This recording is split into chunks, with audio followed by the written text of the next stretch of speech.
Now, the United States is keeping a keen eye on the events unfolding in Egypt. CCTV's Jim Spellman reports on the Obama administration's low-key approach.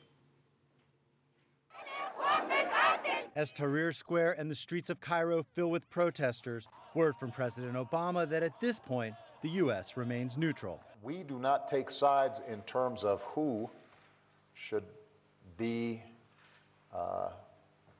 elected by the Egyptian people. We do take sides in terms of observing a process for democracy and rule of law. Recent demonstrations have sometimes turned violent, claiming at least 7 lives, including a 21-year-old American student, Andrew Proctor, stabbed in Egypt's second-largest city, Alexandria, during clashes between supporters and opponents of President Mohamed Morsi. Proctor had traveled to Egypt to teach English and improve his Arabic.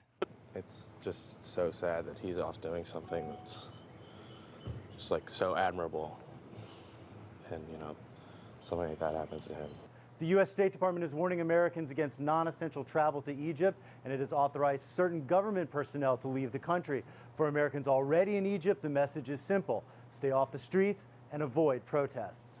U.S. diplomats are working behind the scenes to bring the two sides together. We'd like to see the opposition and President Morsi engaged in a more constructive conversation around how they move their country forward, because nobody is benefiting from the current stalemate that exists there. Former U.S. State Department official Ari Ratner says that although both sides say they're not getting the support they want from the U.S., when the dust settles, the U.S. and Egypt will remain allies.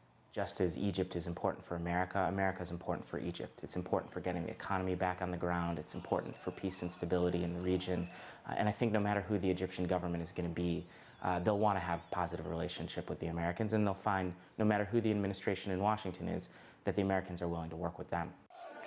The question now is, how divided will Egypt be when the protests end? Jim Spellman, CCTV, Washington.